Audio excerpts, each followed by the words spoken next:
14 अजला में election commission के दफातर के सामने धरने दिए गए हैं, एहतजाज रिकॉर्ड करवाया है। कल पूरे सूबे सिंध में जमीयत उलमा के कारकुनान SSPs के ऑफिस के सामने धरने देंगे। जो पुलिस गर्दी हुई है, जो हमारे कारकुनों को मारा गया है, दहशतगर्दी की FIRs दर्ज की गई हैं, जो हमारे कारकुनों पर स्ट्रेट फायरिंग्स हुई हैं, जो पुलिस अपनी निगरानी में धांधली कराती रही है, पुलिस ने अपनी निगरानी में सिंध हुकूमत को फैसिलिटेट किया है, उसके ख़िलाफ़ कल पूरे सूबे सिंध में शाम को 6 बजे SSPs के ऑफिस के सामने धरने दिए जाएंगे।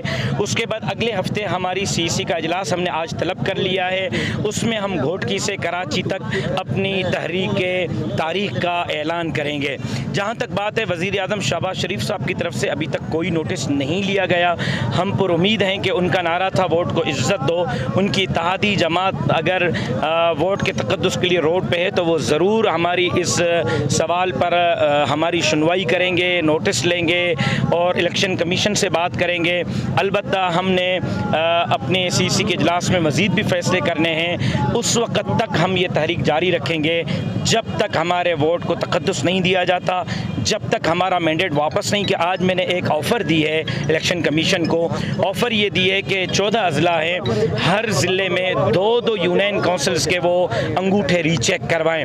अगर उसमें बोगस वोट नहीं निकलते तो हम नए इलेक्शन के मुतालबे से दस्तबरदार हो जाएंगे। लेकिन अगर हर ज़िले के 2-2 यूनियन काउंसिल्स में थम जो है वो जाली निकलते हैं, वोट जाली निकलता है, तो फिर हमारा मुतालबा जायज़ होगा, दुरुस्त होगा, फिर असर-ए-नौ इंतखाबात कराने चाहिए। मेरा ख्याल ये है कि इलेक्शन कमीशन के लिए तहरीक के बजाय ये सौदा सस्ता है, वो इस पे आ जाएं, हमसे लिस्ट ले लें। हर ज़िले में 2-2 यूनियन काउंसिल्स के वो थम रीचेक करवा लें, दूध का दूध पानी का पानी हो जाएगा। इलेक्शन कमीशन देखें, अभी हम इस मुतालबे पे नहीं जाने जा रहे कि चेंज होना चाहिए या नहीं। 70 साल से यही हुआ है।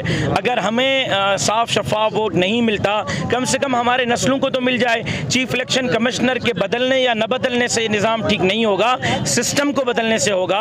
मैं उम्मीद करता हूँ कि हमारी हुकूमत ऐसा सिस्टम दे देगी जिससे कम से कम वोट का तक़द्दुस बरकरार रहेगा, आवाम को अपनी मर्जी के मुताबिक अपने नुमाइंदे मुंतखब करने का इख्तियार दिया जाएगा। अगर यूँ ही चलता रहा तो फिर पाकिस्तान आगे कैसे तरक्की करेगा? और फिर ये जमहूरियत के दावेदार लोग इसी तरह अगर जमहूरियत चलाते रहेंगे तो फिर मुल्क का भी और सिंध का भी अल्लाह हाफ़िज़ करेगी। CC का इजलास अगले हफ्ते तलब कर लिया है। मेरी MQM से भी बात हुई है, GDA से भी बातचीत चल रही है। अगर हम उससे बाइकाट का ऐलान करते हैं तो हमारी कोशिश ये होगी कि अपोजिशन की तमाम जमातें जो सिंध में अपोजिशन में